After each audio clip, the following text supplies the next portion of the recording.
కేంద్రం సహకరించకపోయినా ధాన్యం కొనుగోలు చేస్తున్నామన్నారు సీఎం రేవంత్ రెడ్డి. తనను కలిసిన సిపిఐ నేతలతో సీఎం ఈ వ్యాఖ్యలు చేశారు. మొక్కజొన్న దిగుబడి ఈ సంవత్సరం బాగా వచ్చిందని, అయితే కేంద్రం మొక్కజొన్న కొనుగోలు చేయడం లేదని తెలిపారు. రాష్ట్ర ప్రభుత్వానికి నష్టం వచ్చినా మొక్కజొన్న కొనుగోలు చేస్తున్నామని తెలిపారు. కనీస వేతనాల పెంపుపై ధన్యవాదాలు తెలిపేందుకు సిపిఐ నేతలు సీఎం రేవంత్ రెడ్డిని కలిశారు.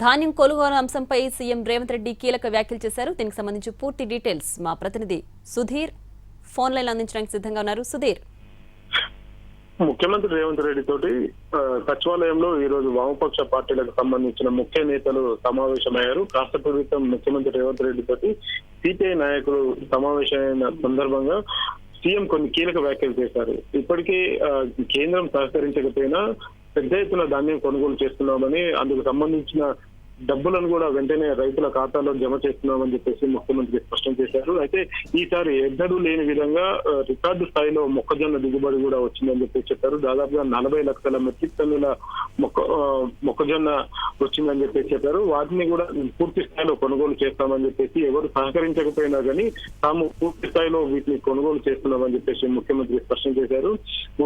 ప్రభుత్వానికి నష్టం వచ్చినా కానీ మొక్కల కొనుగోలు చేస్తామని చెప్పేసి ఆయన స్పష్టం చేశారు. అయితే వాస్తవానికి సిపిఐ నాయకులు ఇటీవల రాష్ట్ర ప్రభుత్వం కనీస వేతనాలను, అంటే ఎవరైతే కార్మికులు కనీస వేతనాలకు తక్కువగా జీతాలు తీసుకుంటున్నారో వారందరికీ కూడా సుమారుగా 1500 నుంచి 2000 రూపాయల వరకు వారి కనీస వేతనాలను పెంపుదల చేసింది. వాటిని 3 రకాలుగా కూడా పెంచింది వేతనాలను. వాటికి అందుకు సంబంధించి కనీస వేతనాలు పెంచినందుకు ముఖ్యమంత్రి రేవంత్ రెడ్డికి వీరు ధన్యవాదాలు తెలిపేందుకు సిపిఐ నాయకులు అయితే వచ్చారు. కాసేపట్లో సిపిఎం నాయకులు కూడా ముఖ్యమంత్రి రేవంత్ రెడ్డి తోటి సమావేశం కానున్నారు. వారు కూడా రాష్ట్రంలోని ప్రజా సమస్యల మీద ముఖ్యమంత్రి రేవంత్ రెడ్డికి ఒక వినతి పత్రం ఇచ్చినట్లు కూడా తెలుస్తుంది.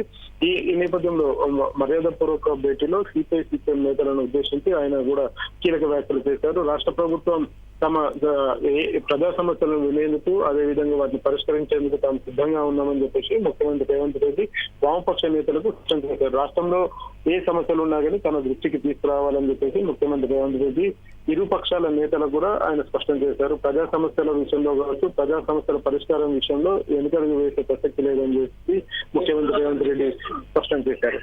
Right Sudheer, thanks for the updates.